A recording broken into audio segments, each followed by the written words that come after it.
जय हिंद फ्रेंड्स। तो आज आप लोग के लिए लाया हूं मैं हमारी जो सीरीज चल रही है यानी कि कैंप असिस्टेंट के लिए जो हम लोग प्रिपरेशन करा रहे हैं 2022 एग्जाम्स के लिए, उसका पार्ट नंबर 6।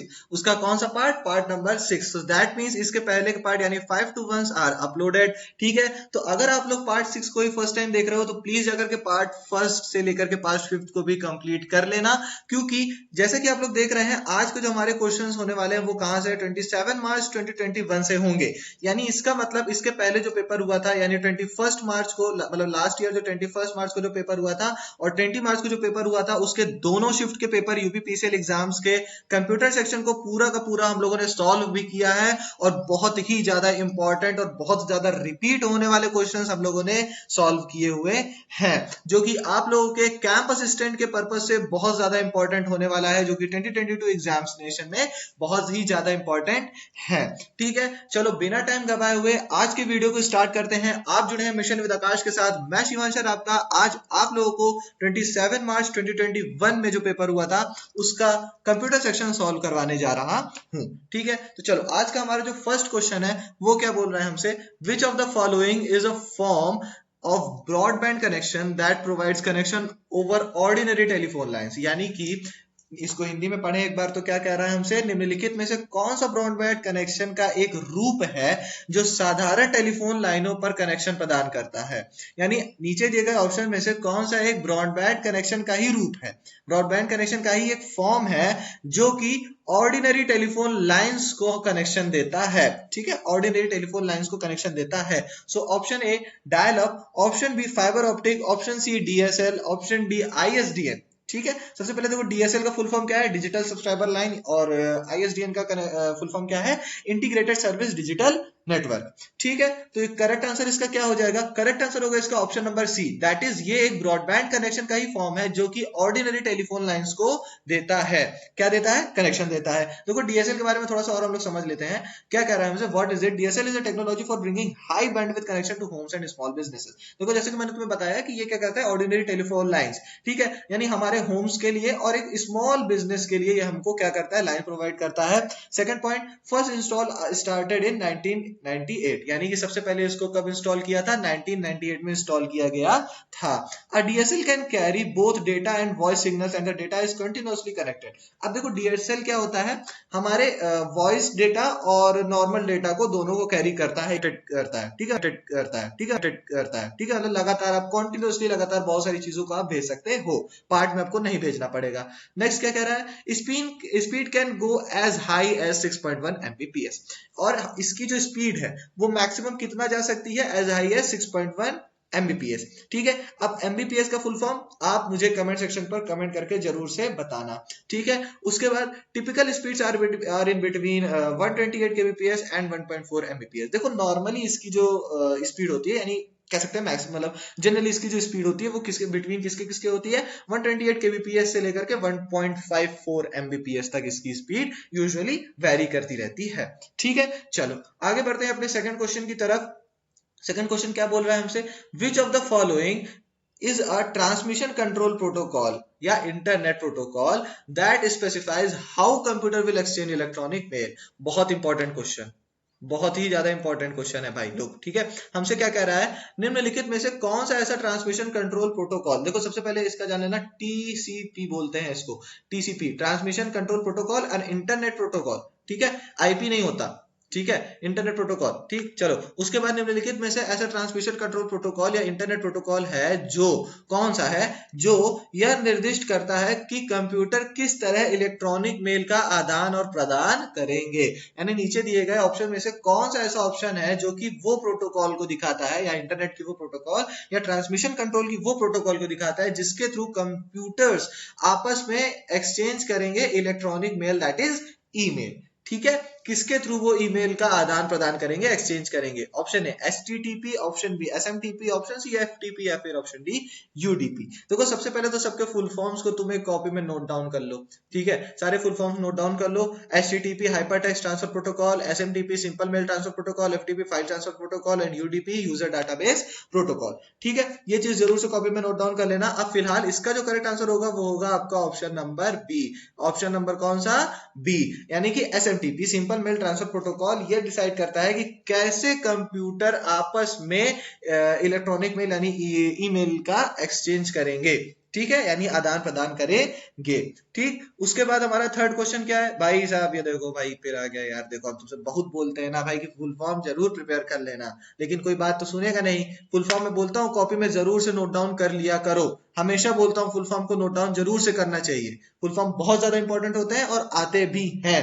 ठीक, what is the full form? ISP. ISP का फुल फॉर्म पूछा है तुमसे, ठीक है। A internet service protocol, internet server protocol, internet service provider, या फिर option D internet support protocol. इसका करेक्ट आंसर क्या होगा? Option number C, that is internet service provider. और आप लोगों को कमेंट सेक्शन पर जाओ और इसका एक एग्जाम्पल दो, ठीक है, इसका एक एग्जाम्पल देना कि अगर आसपास हम लोग देखें तो internet service provider that is ISP का हमको क्या एग्जाम्पल देखने को मिलता है। ठीक है, चलो आगे बढ़ते हैं अपने फोर्थ क्वेश्चन की तरफ। क्या बोल रहा है fourth question? Which of the following is not correct about power point projection.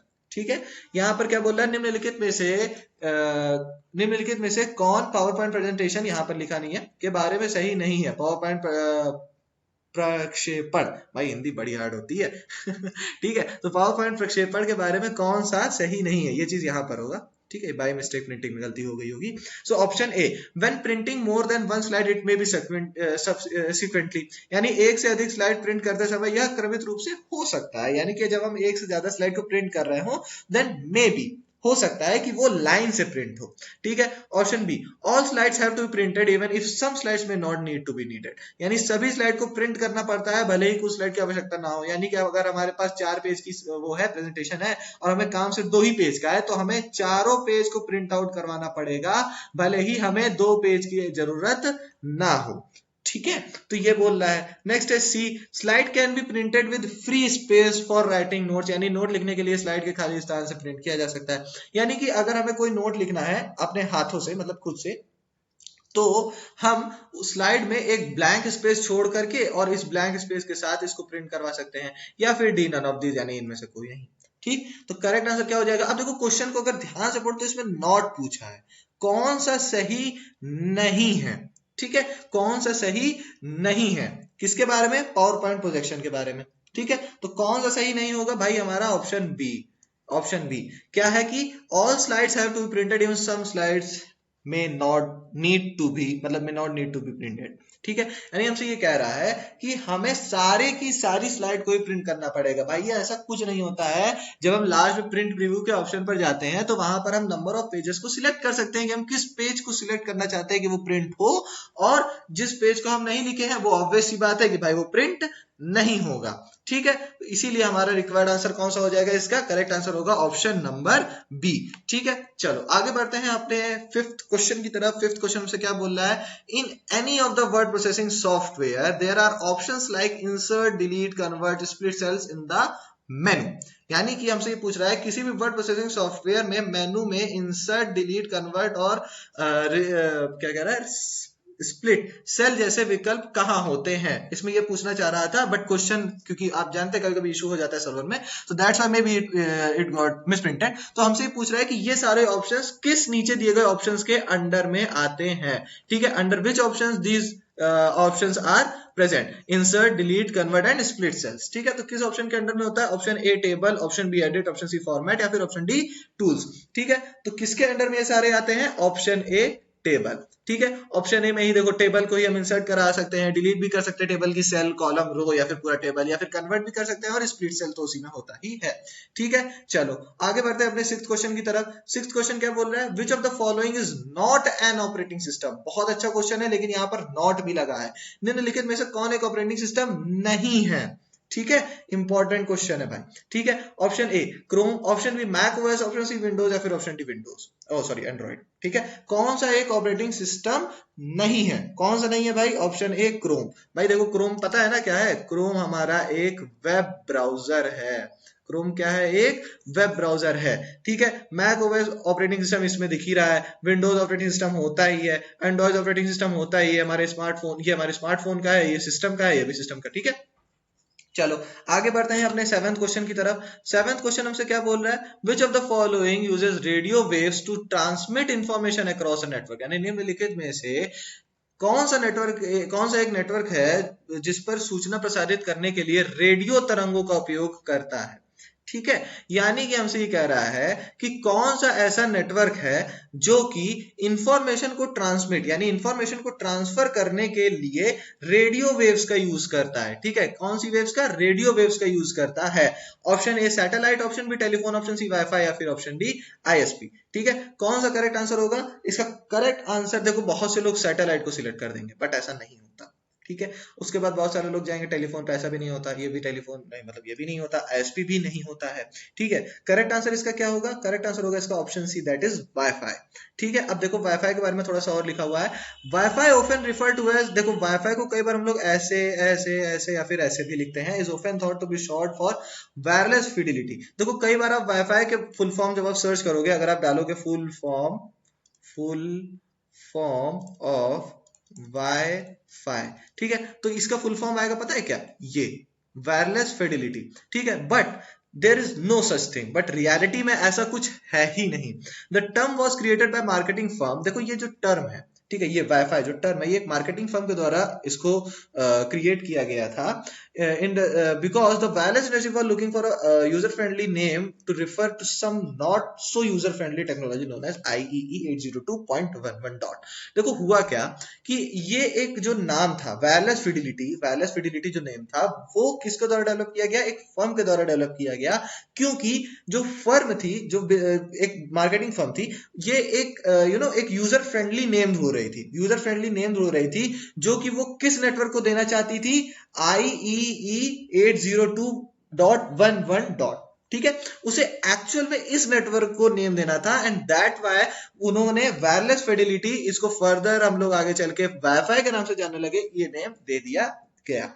ठीक है, चलो आगे बढ़ते हैं अपने 8th क्वेश्चन की तरफ। As of May 2019 What is the latest version of Windows operating system? यानी मई 2019 तक विंडोज ऑपरेटिंग सिस्टम का नवीनतम संस्करण क्या है? यानी कि अगर हमसे ये पूछ रहा है कि मई 2019, ठीक है, मई 2019 तक कौन सा latest version of the Windows is available. ठीक है, विंडोज ऑपरेटिंग सिस्टम का कौन सा लेटेस्ट वर्जन अवेलेबल था विंडोज मई 2019 में?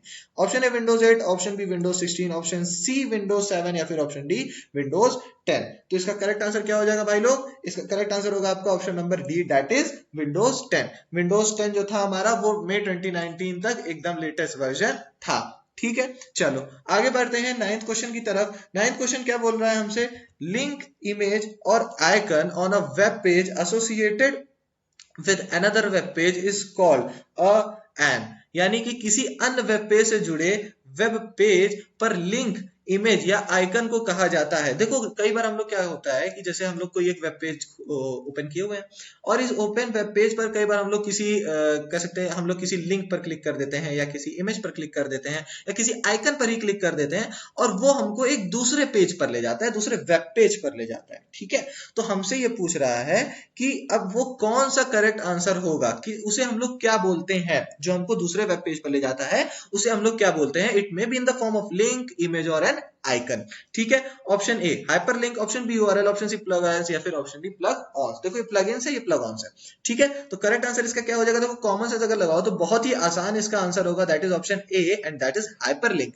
ये क्या होते हैं? हाइपरलिंक के फॉर्म होते हैं, लिंक, इमेज और आइकन के फॉर्म में होते हैं, और हाइपरलिंक इनको बोलते हैं हम लोग। और ये क्या करते हैं? ये हमको दूसरे वेब पेज पर ले जाते हैं, या जहां पर भी कई बार क्या होता है, हाइपरलिंक क्लिक करने के बाद हमको कई बार जैसे पीडीएफ वगैरह डाउनलोड करने को मिल जाती है। ठीक है, एजुकेशनल पीडीएफ हमको मिल जाती है। ठीक है, कई बार वीडियोस डाउनलोड करने को मिल जाते हैं। तो इसी तरीके की अलग अलग चीजें होती है। हाइपरलिंक डिपेंड करता है कि वो किस पर्पस से लगाया गया है। ठीक है, चलो आगे बढ़ते हैं अपने 10th क्वेश्चन की तरफ। 10th क्वेश्चन क्या बोल रहा है? Data representation is based on the dash number system which uses 2 numbers to represent all data. यानी कौन सा डेटा प्रतिनिधित्व डैश संख्या प्रणाली पर आधारित है, जो सभी डेटा का प्रतिनिधित्व करने के लिए 2 संख्याओं का उपयोग करता है। देखो कौन सा ऐसा डेटा रिप्रेजेंटेशन का एक नंबर सिस्टम है, कौन सा ऐसा नंबर सिस्टम है जिसमें कि किसी भी डेटा को अगर रिप्रेजेंट करना हो तो वहां पर हम लोग 2 वैल्यूज का यूज करते हैं। ठीक है, 2 वैल्यूज का हम लोग यूज करते हैं। तो कौन सा नंबर सिस्टम है? चाहे कितना भी बड़ा से बड़ा नंबर हो, चाहे कितना भी छोटा से छोटा नंबर हो, हमें अगर डेटा को रिप्रेजेंट करना है उस नंबर सिस्टम के फॉर्म में, तब वहां पर 2 नंबर का ही यूज होगा। So option A binary, option B byte, option C क्या है, बाइसेंटेनियल, ऑप्शन डी बायोमेट्रिक। ठीक है, तो करेक्ट आंसर इसका क्या हो जाएगा, करेक्ट आंसर होगा इसका ऑप्शन ए बाइनरी। ठीक है, ऑप्शन ए इसका करेक्ट आंसर होगा, क्योंकि आप लोगों ने भी पढ़ा होगा कि भाई बाइनरी में हमेशा हमेशा हम लोग 2 नंबर ही यूज करते हैं। ठीक है, चलो आगे बढ़ते हैं अपने 11th क्वेश्चन की तरफ। अ कंप्यूटर प्रोसेसेस इंफॉर्मेशन, यानी एक कंप्यूटर में जानकारी डैश होती है, यानी कंप्यूटर जो होता है वो इंफॉर्मेशन को कैसे ले लेता है। ठीक है, जैसे हमने पीडी लगाई, ठीक है, कंप्यूटर में हमने, कंप्यूटर के सीपीयू में या लैपटॉप में हमने पीडी लगाई, तो वो कैसे इंफॉर्मेशन को लेता है, एट वंस, एक साथ पूरी ले लेता है, ग्रेजुअली एंड इवेंचुअली, या फिर धीरे धीरे और लास्ट तक लेता रहता है, C as directed by the operator, जैसा हम बोले वैसा लेता है, या फिर ऑप्शन डी ऑटोमेटिकली, या फिर अपने से ले लेता है। देखो जैसे कि हम लोग पीडीएफ जब भी लगा, सॉरी मेरा मतलब था मॉडम जैसे ही हम लोग लगाते हैं तो मॉडम के अंदर की जितनी इंफॉर्मेशन होती है, जितने उसके फोल्डर होते हैं, वो ऑटोमेटिकली हमारे सिस्टम पर शो होने लगते हैं। इसका मतलब क्या हुआ कि जो हमारा सिस्टम था उसने ऑटोमेटिकली सारी की सारी इंफॉर्मेशन पीडीएफ की निकाल ली और हमको डेस्कटॉप पर, सॉरी पीडी की निकाल ली और हमको डेस्कटॉप पर उसने शो कर दिया। ठीक है, तो इसी वजह से इसका जो करेक्ट आंसर होगा वो होगा आपका ऑप्शन नंबर डी। ठीक, चलो आगे बढ़ते हैं अपने 12th क्वेश्चन की तरफ। 12th क्वेश्चन हमसे क्या बोल रहा है, in which year the first international conference on the World Wide Web was organised, यानी वर्ल्ड वाइड वेब पर www, देखो वर्ल्ड वाइड वेब बहुत सही, वर्ल्ड वाइड वेब www, ठीक है, ये जो 3 W हैं, इसका एक W ये है, दूसरा W ये है और तीसरा W ये है, यानी कि www का फुल फॉर्म क्या होता है, world Wide web. So world Wide Web पर पहला इंटरनेशनल कॉन्फ्रेंस यानी अंतरराष्ट्रीय सम्मेलन किस वर्ष में आयोजित किया गया था। देख रहे हो कितना ज्यादा इंपॉर्टेंट क्वेश्चन है। अभी लास्ट तक जो लोग देख रहे हैं वही प्रॉफिट में रहेंगे, जो लोग लास्ट तक नहीं देखे भाई तुम नहीं हो प्रॉफिट में। ठीक है, चलो अब इसका आंसर क्या होगा, कब सबसे पहला इंटरनेशनल कॉन्फ्रेंस हुआ था WWW के लिए।